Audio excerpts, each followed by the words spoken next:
అడవిలో 4 మంచి స్నేహితులు బనీ, చిన్ని, మాను, విన్నీ. వాళ్ళు ప్రతిరోజూ అడవిలో ఆడుకుంటూ, చెట్లు, జంతువుల గురించి తెలుసుకుంటూ సరదాగా గడుపుతుంటారు. ఒకరోజు వారి గురువు వారికి ఒక పాఠం చెప్పాలని నిర్ణయించుకున్నారు. పిల్లలు, అడవిలోని ప్రతి జీవికి ప్రాముఖ్యత ఉంది. అన్ని జీవులు ఒకదానికొకటి ఆధారపడి ఉంటాయి. మనం ఒక జీవిని హాని చేస్తే అది మన జీవితాలను కూడా ప్రభావితం చేస్తుంది అని చెప్పారు. బానీ, చిన్ని, మను అండ్ విన్నీ ఈ పాఠాన్ని బాగా అర్థం చేసుకున్నారు. వారు అడవిలోని ప్రతి జీవిని గౌరవించడం నేర్చుకున్నారు. వారు పక్షులకు గింజలు పెట్టారు, నీరు తాగడానికి జంతువులకు సహాయం చేశారు. ఒకరోజు చిరుత ఒక చిన్న సాలెపురుగును చూసింది. అది ఒక పెద్ద చెట్టు నుండి కింద పడింది. చిరుత దానిని జాగ్రత్తగా తీసుకుని చెట్టు మీద పెట్టింది.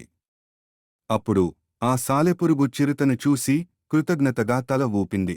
మను, విన్నీ, చిన్ని అండ్ బనీ తమ గురువు చెప్పిన పాఠాన్ని పాటించడం వల్ల చాలా సంతోషంగా ఉండేవారు. వారు అడవిలోని ప్రతి జీవితో ప్రేమగా జీవించడం నేర్చుకున్నారు. వారు అడవిలోని అందాన్ని ఆస్వాదిస్తూ, ప్రతి జీవిని గౌరవించి, సహాయం చేస్తూ జీవించారు.